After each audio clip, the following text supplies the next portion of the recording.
Bonjour et bienvenue sur la chaîne. Je suis très heureux de vous retrouver. Comme vous le savez, on avait fait un épisode la dernière fois sur le projet de constitution avec Abdulba qui est juriste. Et aujourd'hui, nous allons revenir pour parler de l'instant après, de l'adoption de la constitution et qu'est-ce que cela va changer. Bonjour Abdul, je suis très heureux de te retrouver. Et comment vas-tu?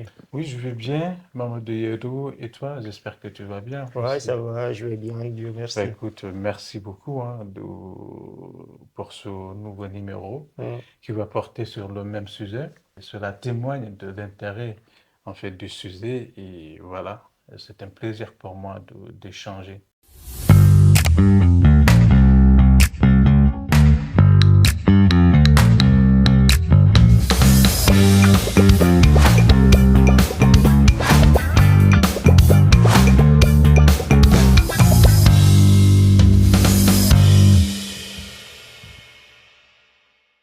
Comme tu le sais, le 21 septembre, il y a eu le vote pour savoir est-ce que la Constitution va être adoptée ou Tout à fait, pas.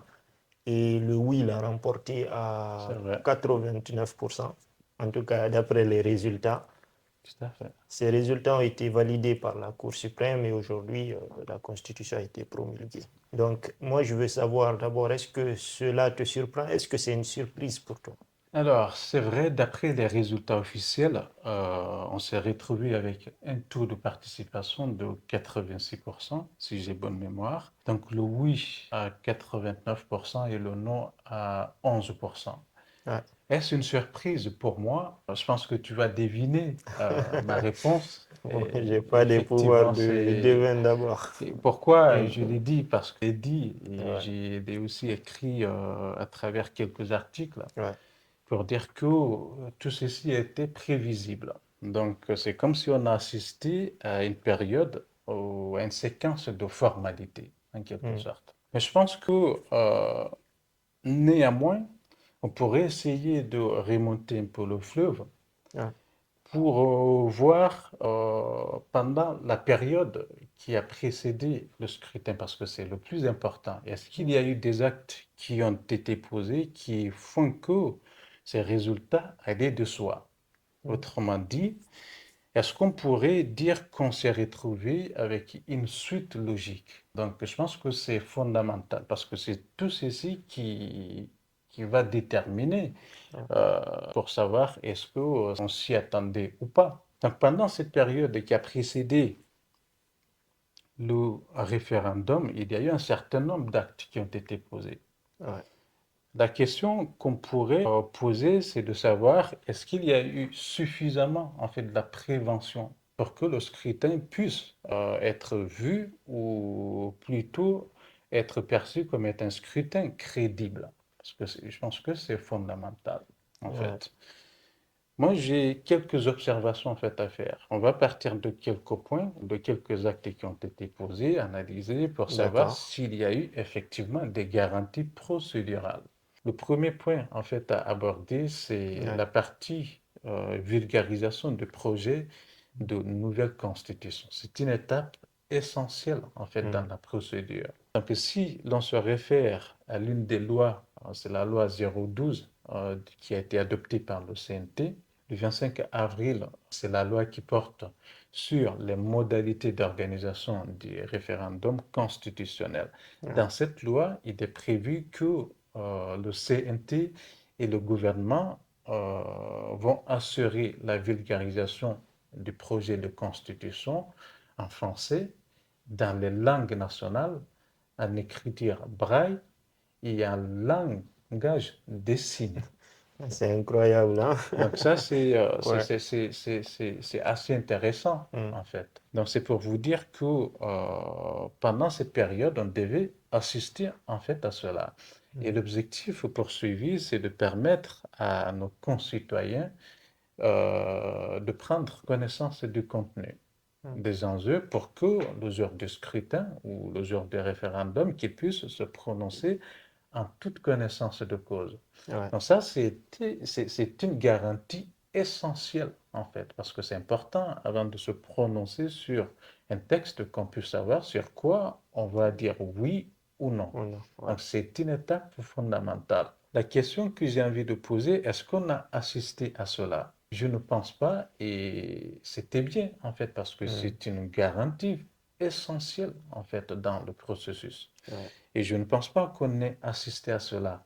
Parce que la vulgarisation qu'on a vue qui a été déployée, Ouais. c'est plutôt, elle a été détournée et finalement on Mm. se retrouvait avec une campagne, Ouais. avec une campagne, une campagne avec un oui au carré. Moi j'appelle ça oui au carré Ouais. parce que le premier oui, c'est de dire oui Mm. au projet de constitution et le deuxième oui, Oui. c'est de dire oui à la Mm. candidature du président de la transition. Je vous passe les détails sur comment ça s'est passé. Mm. On a vu Ouais. des meetings qui ont été Exact. organisés à l'occasion desquels c'était des C'est slogans de ça. campagne électorale, Et, ainsi de suite. et d'ailleurs, c'était des t-shirts arborés avec parfois Simandou et je vote oui. Enfin, je veux dire, on ne fait pas la vulgarisation avec un t-shirt où c'est écrit oui. Effectivement, Mm. et surtout que ce sont les personnalités publiques C'est ça. qui le faisaient. Ouais. Et dans cette même loi, la loi dont je vous parlais tout à l'heure, Mm. il est prévu qu'il est interdit d'utiliser les moyens de l'État ou même des fonds publics pour faire de la campagne pour le oui ou pour le non, donc en faveur ou en Mm. défaveur du projet de la nouvelle constitution. Et là, on a assisté effectivement à cela. Donc, Mm. c'était, vous savez, il y a, on peut accepter que, pas qu'on peut accepter, il est prévu la liberté d'opinion politique. Donc, ces ministres ou ces ces personnalités de l'administration peuvent jouissent tout à fait de la liberté d'opinion. Donc ils peuvent prendre position. Mais lorsqu'ils y vont en arborant les signes de l'État, Ouais. ils y vont avec les moyens de l'État, on sait comment ça s'est passé, C'est ça. des t-shirts, des casquettes et tout Ouais. ce que vous voulez, en fait, Ouais. dans le cadre de ces Mm. campagnes. Donc, ce sont des interdictions, en fait, qui sont prévues Mm. par cette loi du Ouais. CNT. Je ne sais même pas si tu as remarqué ça parce que c'est un précédent aussi.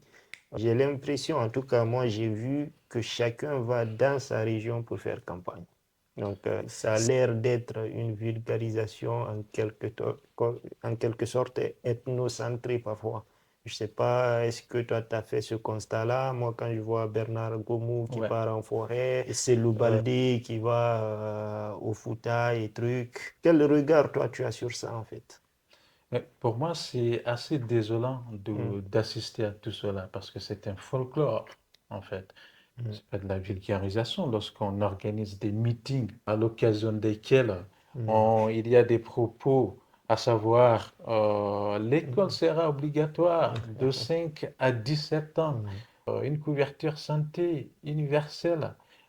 Les diplômés de ce mm, pays, tous vont avoir un stage. Vous aurez un logement décent. L'État vous garantit ça. La liste, elle est archi longue. On est mm, d'accord? Ça n'a rien à voir avec de la vulgarisation. Donc, il n'y mm, avait pas un cadre sérieux de vulgarisation du texte. Donc, finalement, qu'est-ce qu'il en est sorti? Enfin, déjà, il y a mm. eu distribution Ouais, des t-shirts et des casquettes. Oui, oui, oui. Enfin, on n'est pas là, en ouais, fait, pour un achat de conscience, alors que cela fait mm, partie des interdictions de cette loi. C'est l'une, en fait, des garanties prévues par cette loi. On est d'accord? ouais, Donc, il est interdit d'user les moyens de l'État à des fins d'achat de conscience en faveur ou en défaveur du projet de ouais. nouvelle constitution. Mais pendant toute cette période, on a assisté à cela. Donc, tout ça pour te dire que, de ce point de vue, il y a eu manquement également à cette loi. D'accord. Ça, c'est un premier point. Le deuxième point, toujours lorsque l'on se réfère à cette loi du CNT, on a créé un observatoire de supervision du scrutin qui s'appelle ONASUR, donc Mhm. Observatoire national autonome, Observatoire autonome ou national autonome de supervision euh, du référendum constitutionnel, D'accord. donc qui a été également créé par cette loi. Alors cet organe a pour rôle de veiller à la bonne organisation, à la régularité, à la transparence et à la sincérité du scrutin, le jour du référendum. Donc c'est un organe qui est censé être autonome et indépendant. Et par rapport à la composition, ce sont les différentes entités qui ont désigné des représentants. Vous avez le syndicat des magistrats, donc le Conseil national de la magistrature, vous avez le barreau, vous avez la société Ouais. civile, vous avez le CNT qui ont désigné les membres. Il y a eu un décret du président de la transition pour les nommer. Pour le président, c'est, je ne sais pas si tu connais Goura Koundé, je pense que c'est lui Ouais. qui... Il y a eu aussi des enseignants-chercheurs qui ont été désignés et qui sont nommés par décret du président de la République. D'accord. Alors, cet organisme est censé apporter une certaine garantie, donc la supervision de toute la procédure. Et cette supervision, elle est censée démarrer à partir de la mise en place du fichier électoral, donc Ouais. les inscriptions aux listes électorales. Mm. On est d'accord? Ouais. Et ce qui est hilarant, en Mm. fait, et c'est cet organe, il a Ouais. été mis en place quelques jours D'accord. Avant avant les élections. le jour en fait, du référendum, le Mm. 18 septembre. 3 jours avant, quoi. 3 jours Ouais. avant le scrutin, il a été mis en place Mm. donc, par un décret du président de la République donc, qui va nommer les membres en fait. Donc il y a eu mise en place de cet organe. Et il est prévu dans la loi dont je vous parlais tout à l'heure que cet organisme devait mettre en place des structures à l'intérieur du pays, donc dans toutes les préfectures, dans toutes les communes de la ville de Conakry et dans tous les consulats et ambassades de D'accord. l'étranger Et qui sont censés en fait superviser ouais. le scrutin. Ah, On est donc ça veut d'accord? dire que c'est un exploit qu'ils ont fait en 3 jours, hein. Donc, en 3 jours, Ils ça ont a été réussi fait. à. Déjà, il est dit Mm. qu'il devait assurer cette supervision depuis la mise en place du fichier électoral. On est d'accord? Ouais. Déjà, là, je te pose la question, comment est-ce que c'est possible, Ouais. sauf à tirer d'un Ouais. chapeau de magicien, je ne sais pas comment est-ce que Bien c'est sûr. possible. De Ouais. ce point de vue, il y a un manquement et on est d'accord que pratiquement c'est impossible en 3 jours Ah oui, de mettre en place toutes ces structures, en fait, ça c'est que sûr. ce soit à l'intérieur du Ouais. pays. Donc, tout ça pour te dire que de ce point de vue aussi, il y a eu manquement. Donc, Mm. cet organe qui est censé apporter aussi une garantie dans la supervision du scrutin, il y a eu manquement également de ce point de vue. Ça, c'est le deuxième point. Le troisième point, Mm. c'est, je parle toujours en fait de cette loi du Oui. CNT, Mm. parce que c'est elle qui prévoit quelques garanties. Il est prévu que les médias publics et privés Ouais. devaient assurer de manière égale, en fait, de manière plutôt équilibrée, l'expression des divers points de vue autour du projet de nouvelle constitution. Que c'est la HAC, la haute autorité de la communication, qui devait veiller à ce que l'expression des différentes opinions autour de ce projet puisse se faire Mm. de manière égale. On est d'accord? Alors, on a assisté à quoi? Parce que on a assisté à tout sauf à cela. Déjà, il n'y Ouais. avait pas de diversité Justement. d'opinion qui a été acceptée. Il n'y Mm. avait pas ça. Déjà, si nous prenons les médias, du côté des médias, les poids lourds, en fait, les médias dans lesquels il y avait une certaine expression, les grands médias, en fait, qui Mm. assurent une information qui est digne de nom. Il y a eu beaucoup de ces médias qui ont été fermés. Donc, c'est Ouais, elle qui permettait cette diversité en fait d'opinion. Donc là, c'est pas le cas. ouais. Donc, et pour le peu des médias en fait qui sont là, moi, enfin, je n'ai pas entendu en fait d'opinions différentes. Et on ne va pas parler des médias publics Ouais, en fait. Je ne pense pas que dans ces médias qu'on ait pu permettre l'expression d'une certaine diversité d'opinions autour du projet de nouvelle constitution. Donc, au regard ouais, de tous ces éléments, je pense qu'on n'a pas assisté là à quelque chose qui soit sincère, c'est-à-dire des résultats qui expriment une certaine sincérité, une certaine crédibilité. ouais. Donc, c'est pour ça que moi, je disais que tout ceci découle en fait de quelque chose. Ça a été planifié avant et c'est une suite logique et on ne pouvait pas s'attendre à autre chose qu'à cela. Mm. D'autant plus que c'est les seuls résultats que nous avons. Les résultats euh, officiels, on n'en a pas en fait d'autres. On Ouais. n'en a pas parce que Mm. c'est si on avait permis des positions ou plutôt d'autres organes de faire partie et dans le cadre en fait de De la l'observation. supervision, Ouais. dans le cadre de l'observation, Mm. ça nous aurait permis d'avoir des positions contradictoires. Mais là, Mm. il n'y a pas de contradiction. Et je ne suis pas en train de dire que ces résultats ne reflètent pas les suffrages exprimés. Je n'en sais rien, en fait, Ouais. parce qu'il n'y a pas eu de possibilité de contradiction, ne serait-ce que d'un point de vue observation, Ouais. et pour que les résultats qu'on cherche, est-ce que c'est tout ce qu'on sait que la Cour suprême a validé comme tel des résultats qui ont été proclamés par le Le ministère qui ministère. a organisé. On sait que c'est une direction aussi, une Mm. direction du ministère de l'administration du territoire qui a eu en charge l'organisation du, De- du référendum. Donc, que D'accord. ce soit sur les opérations, que ce soit sur la proclamation Mm. des résultats, donc on a assisté à quelque chose qui est plutôt monocolore, en Ouais. fait, monocolore. Donc, ça a été organisé par et pour un camp donné, à Ouais. résumer.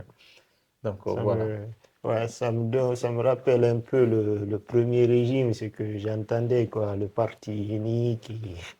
Et voilà, D'accord? soit tu es avec nous, soit tu es contre nous, quoi. Je Et pense que que, c'est une analyse qui et pourrait, parce que c'est différent enfin, de ce que nous de, avons connu aussi récemment, les élections auxquelles on a assisté, les élections intérieures. On avait un organe qui était indépendant, la CENI, on est d'accord, on ouais, peut tout dire.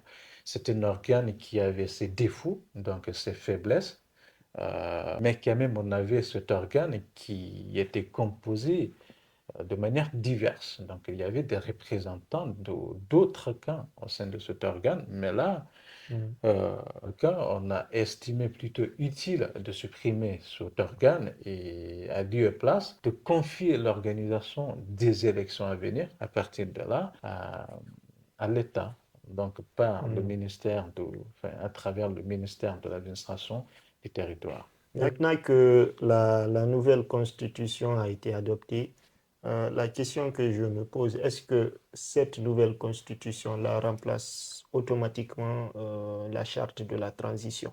Alors, pour te répondre, oui et non. Alors, oui, dans le sens où, lorsque l'on prend la charte de la transition, il est prévu qu'une fois la nouvelle constitution adoptée, celle-ci remplace la charte. Donc, à partir de là, la charte, elle devient caduque. Ce sont les mots utilisés dans le cadre de la charte de la transition. Donc, D'accord. en principe, elle n'est plus valable. Elle ne s'applique plus. C'est la nouvelle constitution qui est censée la remplacer et s'appliquer à partir de là. Et non dans le sens où, lorsqu'on se réfère aux dispositions transitoires du projet de la nouvelle constitution, il est prévu que les organes de la transition continuent d'exercer leurs fonctions, attributions et missions qui leur sont dévolues par la charte de la transition. Mhm. Donc, il a ressort une survie de certaines dispositions de la charte. Donc, la charte, elle disparaît de manière partielle parce qu'on Ouais, je vois. retrouve un certain nombre de dispositions, donc D'accord. celles qui concernent les organes de la transition qui demeurent applicables jusqu'à la mise en place des nouvelles De... institutions qui sont issues de la nouvelle constitution. D'accord. Jusque-là, c'est clair. Ouais. Et donc, pour te répondre de manière simple, la charte, elle n'est plus applicable sur certaines dispositions, mais sur d'autres, elle reste bel et bien applicable. D'accord. Euh, Justement, certains Guinéens aussi craignent que l'adoption de cette nouvelle constitution-là puisse permettre aujourd'hui au président de la transition de se présenter aux prochaines élections. Est-ce Mhm. que toi, tu partages cette crainte et comment tu fais lecture de cela? Alors, je pense que c'est une crainte tout à fait légitime Mm. et c'est depuis un bon moment que tout le monde se pose cette question. Elle est vraiment légitime. Moi aussi, j'ai cette crainte. Mais malheureusement, il se peut que des risques qui découlent de cette crainte, que les risques puissent se réaliser. Mm. C'est-à-dire qu'ils puissent effectivement se porter candidat à l'élection présidentielle. Alors, on a vu euh, dans le cadre du projet de la nouvelle constitution, que ce soit le CNT, que ce soit les autres autorités de la transition, tous défendre l'idée que le président de la transition, que c'est un Guinéen comme les autres. Mm. Donc, en vertu de l'égalité des citoyens, il ne peut être soutenu que dans le projet de constitution qu'on puisse prévoir des dispositions qui vont lui interdire le droit, en fait, de se présenter. On a vu, il y a eu pas mal de juristes également qui ont soutenu cette position pour dire que ça tient et que l'on ne peut pas prévoir Mm. ça, ou plutôt qu'on ne peut pas reconduire. Je pense que c'est Mm. l'article 46 pour ce qui concerne le président de la transition. C'est l'article 46 de la charte de la transition qui interdit au président de se porter candidat aux élections qui vont mettre fin à la transition. On est Mm. d'accord? Ouais. Donc, ils ont soutenu l'idée que ce n'était pas possible juridiquement. Or, ça fait faux, en fait. C'est tout à fait faux. Pourquoi? Parce Mm. qu'une constitution, on a fait ce que nous voulons. Une Mm. constitution est censée contenir nos besoins, nos aspirations, ce que nous Ouais. voulons, en fait. Parce que c'est le contrat social de tous les Guinéens. Si nous n'avons pas cette liberté, cette souveraineté juridique pour mettre quelque chose dans notre constitution, ça veut dire qu'on n'est pas indépendant en fait. Mm. C'est qui allait nous interdire de prévoir une telle disposition dans le projet de nouvelle constitution? Ça n'existe Ouais. nulle Mm. part en fait. Pour preuve, vous avez même des États qui n'ont pas de constitution. Ouais. C'est des choix, en fait, on va dire. C'est des choix. Je disais des États qui n'ont pas de constitution, une constitution formelle. Si vous prenez la Grande-Bretagne, ils ne disposent pas d'une constitution formelle. Ouais. On est d'accord. Si vous prenez d'autres États, ils en font ce qu'ils veulent. C'est le droit, en fait. Vous voyez, vous y mettez D'accord. ce que vous voulez. C'est Ouais. comme nos lois. Je vois. On est tout à fait d'accord. Ouais.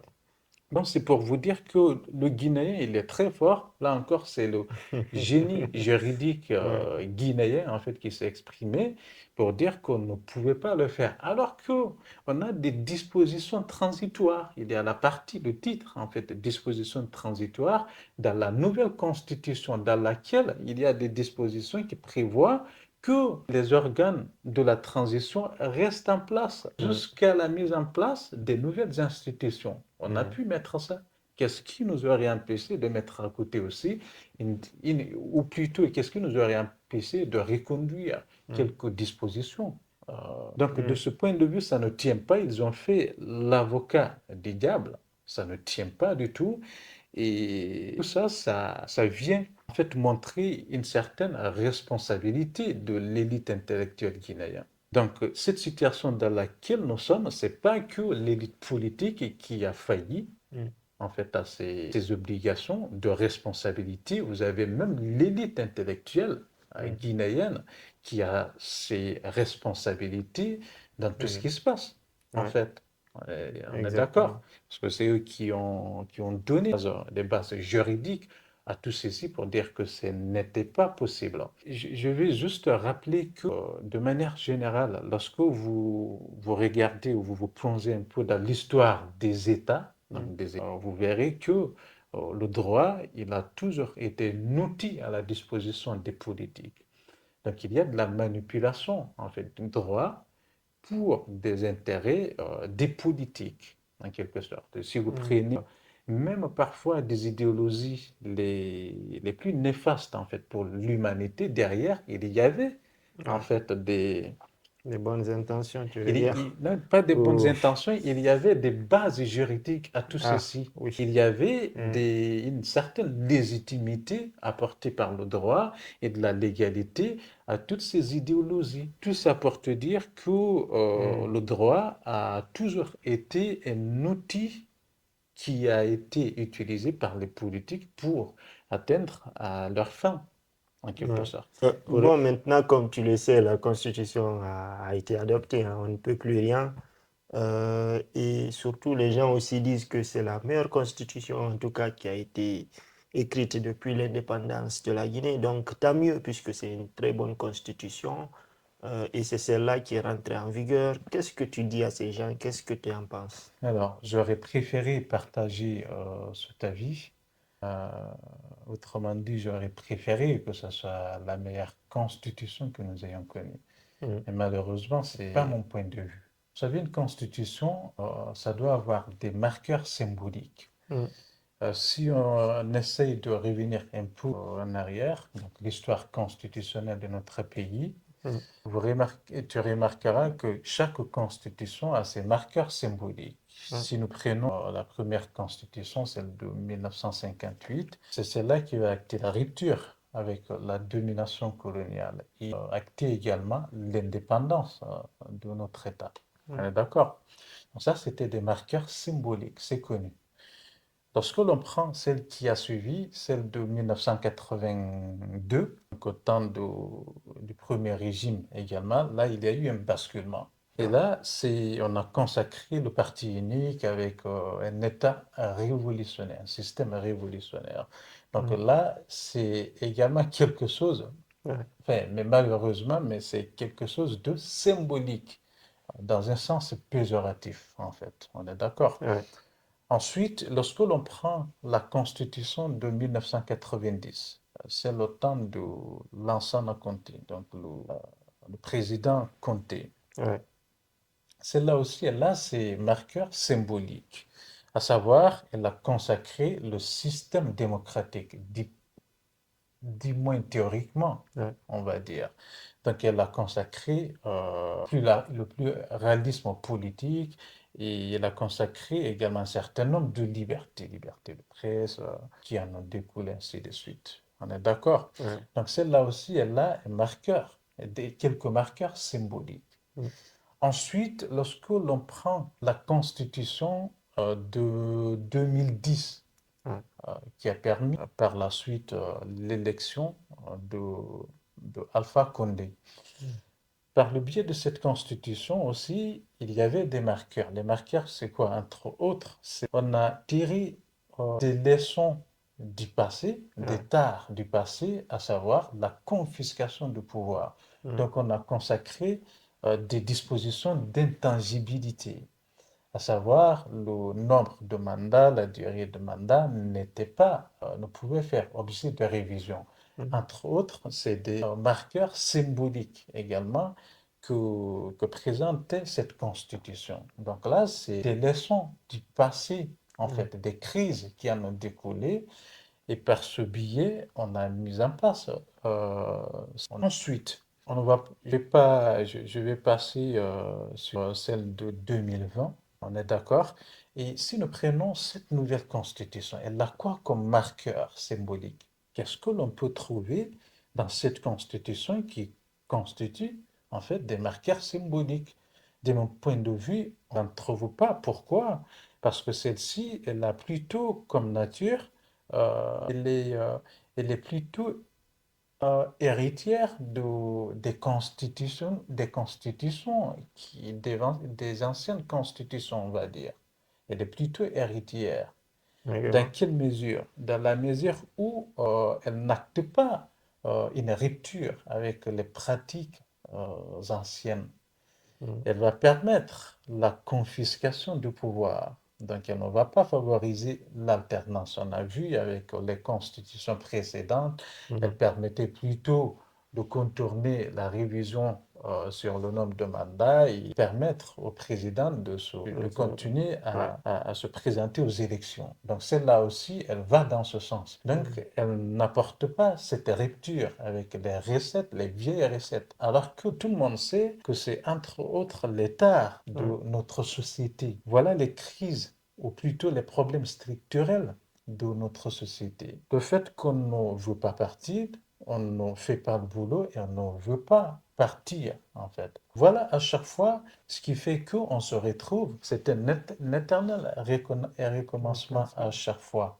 On est d'accord, ça ne Ouais. favorise pas l'alternance au pouvoir. Ça, D'accord. c'est un. Deux, celle-là elle ne va pas permettre une certaine séparation des pouvoirs également. Donc, on a vu avec la nouvelle constitution la Mm. naissance d'une nouvelle institution qui est le Sénat. Donc, on ne va plus se retrouver avec que l'Assemblée nationale, on va avoir le Sénat à côté. Donc, les deux vont former le Parlement. Ouais. On est d'accord. Et on sait qu'on a toujours eu du mal à faire fonctionner une seule chambre, donc Ouais. l'Assemblée nationale. Celle-ci, depuis qu'elle a vu le jour, elle a toujours fait office de chambre d'enregistrement. Elle n'a Mm. jamais joué de fait ce rôle, réellement ce rôle. Mm. Jusque-là, c'est une chambre d'enregistrement. C'est-à-dire, vous avez une majorité qui est acquise. On sait déjà, au terme des élections, ce que nous obtenons comme résultat. Et au sein de cette Assemblée nationale, c'est voilà, c'est comme Ouais. une lettre à la poste, en fait, en général. Les lois qui sont votées, c'est acquis au président de la République en général. D'accord. Et là, le plus déconcertant, c'est qu'avec le Sénat, vous aurez un tiers des membres du Sénat qui seront nommés par le président de la République. Mm. Donc, il est prévu dans la nouvelle constitution qu'un tiers des membres du Sénat sera nommé par le président de la République. Ouais. Donc, il est prévu effectivement que ce sera des représentants, ils seront des représentants des composantes socio-professionnelles du pays. Je ne sais Mm. pas pourquoi est-ce qu'on prévoit cela. Donc, ça veut dire que ceux-là, ils seront doublement représentés Mm. parce que les deux tiers qui seront élus, ils vont représenter tous. Et là, indirectement aussi, par le biais, à travers euh, leur corporation, ils Mm. sont représentés aussi. Je ne sais pas pourquoi on instaure cette inégalité, je ne sais pas pourquoi, parce Ouais. que je n'ai pas vu en fait les motifs derrière tout cela. Donc les motifs du projet de la nouvelle constitution qui le prévoit. Donc voilà. Et on sait que nous n'avons pas un certain niveau d'expérience démocratique qui nous garantirait des élections libres, transparentes et crédibles. En Mm. général, au terme des élections, vous avez un certain nombre d'élus qui sont acquis au président de la République. Donc là, c'est fort probable qu'il puisse obtenir deux tiers. Mm. Ensuite, vous avez un tiers qu'il va nommer. Donc, je vous laisse Ouais. imaginer, ça sera plus qu'une chambre d'enregistrement. Donc, ça sera juste un parlement, une institution qui sera un coffre financier et qui lui est acquis, qui ne va pas jouer son rôle, qui ne va pas apporter sa part de contre-pouvoir à l'exécutif. Donc, tout ça pour dire que cette constitution ne va pas non plus garantir ce principe de séparation des pouvoirs. Est-ce que c'est une meilleure constitution à d'autres égards? Dans celle-ci, on ne retrouve pas habituellement, l'organe que nous avons, qui a pour Mm. rôle, l'organe indépendant qui a pour rôle enfin, D'organiser les d'organiser élections. les élections, Mm. donc la CENI, alors que dans les anciennes constitutions, nous avions effectivement cet organe qui était prévu. Tu sais, c'est là aussi l'un des problèmes, parce qu'à chaque fois, nous partons de zéro. Donc, on n'essaie pas de récupérer ce Mm. qui était là avant. On fait un diagnostic pour voir ce qui a marché, ce qui n'a pas marché. On récupère ça pour essayer d'améliorer. À chaque fois, nous, l'argument, c'est de dire que tout ce qui se faisait avant, c'était nul. Et on efface D'accord. tout. Et je pense que de ce point de vue aussi, c'est une grosse erreur qu'on a faite. On pouvait partir de ce qui existait avant. C'est vrai que cette CENI, elle avait toutes ses faiblesses, elle avait plein de défauts, mais je pense qu'on pouvait faire quelque chose pour améliorer et garder cela. Mais après tout, on constate que l'argument derrière, c'est de dire que dans d'autres pays, ça marche. En fait, c'est l'État qui Mm. organise les élections à travers une direction, en fait, en son sein qui organise les élections. Cette direction qui prend en charge les élections, une direction du ministère de l'administration du territoire, donc, il va prendre en charge l'organisation, qui va gérer tout le processus jusqu'à la proclamation des résultats. Et lorsque l'on connaît ou lorsque l'on sait que nous n'avons pas encore un niveau d'expérience démocratique, déjà des élections que nous avons connues jusque-là, on n'a jamais eu d'élections crédibles organisées dans ce pays. En tout cas, pas par nous. Il me semble que les élections qui ont été organisées, les élections crédibles qui ont été organisées dans ce pays dateraient de 1958, le scrutin, le D'accord. référendum, il me semble. Mm. Et ça, c'était pas nous qui avions organisé. C'était plutôt, Ah, parce qu'on n'était pas encore certains te indépendant. diront celle de 2010 aussi. Ah ouais, 2010, enfin, tout sauf ça. D'accord. On sait dans quelles conditions ces élections étaient organisées, les événements qui ont suivi et Mm. sur quoi tout cela a abouti et à quel prix on a obtenu ces élections. Non, je ne pense pas qu'on puisse dire que ces élections étaient une bonne expérience. Non, on n'a jamais connu d'expérience d'élection réussie en fait dans ce pays. Je ne pense pas. Donc, avec ce processus, on se retrouve avec l'État qui va organiser les élections. Avec la suppression de la CENI, avant on avait cet organe, quand bien même que c'est un organe qui avait tous ses défauts, ses Ouais. faiblesses, mais il me semble que c'était plutôt mieux, ça aurait été mieux avec notre niveau Mm. d'expérience démocratique, ça aurait été mieux encore. Pourquoi on a estimé plus utile de faire table rase de tout ça et de partir de zéro? C'est l'un des problèmes en fait dans ce pays. À chaque fois, on repart de zéro. Ouais. Il n'y a pas, ça ne nous permet pas d'améliorer, de se performer. Parce que si vous voulez vous améliorer, vous performez, vous partez de quelque chose et vous faites Mm. un diagnostic, et tout ce qui a marché et tout ce qui n'a pas marché, vous tirez des leçons, vous essayez de les rectifier au fur et à mesure pour avoir quelque chose d'amélioré. Mais là, c'est pas le cas. Donc là, ça va être pire encore. Mm. Ça va être pire. Parce que c'est à supposer que le président de la transition se porte candidat à l'élection présidentielle. Donc, ça sera une façon, ou ça sera une Ouais. situation où nous aurons les autorités de la transition comme partie et juge en même temps. Mm. Est-ce que Mm. c'est une situation qui favorise de la crédibilité, ça? Je ne pense pas que ça soit le cas. D'accord. Mm. Donc, et à côté, est-ce que nous avons euh, l'organe que nous avons d'observation, Ouais. de supervision des élections, c'est l'ONASUR. On en a Mm. parlé. Ouais. On en a parlé. On ne peut pas compter sur cet organe pour nous assurer une bonne supervision afin de garantir la bonne tenue, la régularité, la transparence et la sincérité de ces élections. Ça va être très compliqué.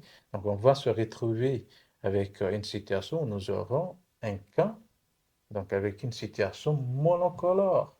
C'est dommage qu'on puisse en arriver là. Moi, je ne pense pas que les conditions soient réunies pour que l'on puisse se retrouver avec des élections crédibles, libres et transparentes. Écoute, l'avenir nous le dira. On verra bien en espérant que les choses, en tout cas, se passent le mieux possible pour le pays. Après, enfin, c'est bien en fait d'espérer, Ouais. c'est trop bien. Comme on dit, Mais l'espoir fait vivre, hein. l'espoir fait vivre. Mais Ouais, faut-il que en amont qu'on puisse prévenir tout ça? ouais, Donc, c'est pas que le résultat qui compte, c'est plus dans le processus qu'il faut apporter des garanties. Donc, il n'y a pas de magie, en fait, dans tout ça. ouais. Il n'y a pas de magie.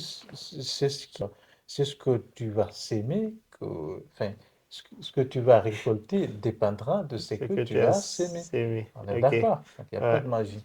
Bah, écoute, on va s'arrêter sur ces belles paroles-là.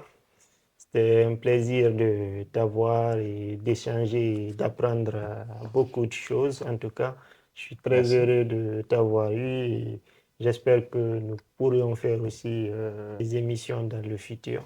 Bon, ben, écoute, un plaisir pour moi aussi, hein. Donc voilà, j'espère qu'on aura l'occasion d'aborder d'autres sujets qui vont intéresser effectivement. Donc pourquoi ne pas développer des points que nous avons y apportés, mais de manière très approfondie. Donc voilà, ça sera toujours avec plaisir. Top. Merci beaucoup. Merci à vous aussi de nous avoir Ah. suivis. N'hésitez pas à vous abonner et à partager. À la prochaine.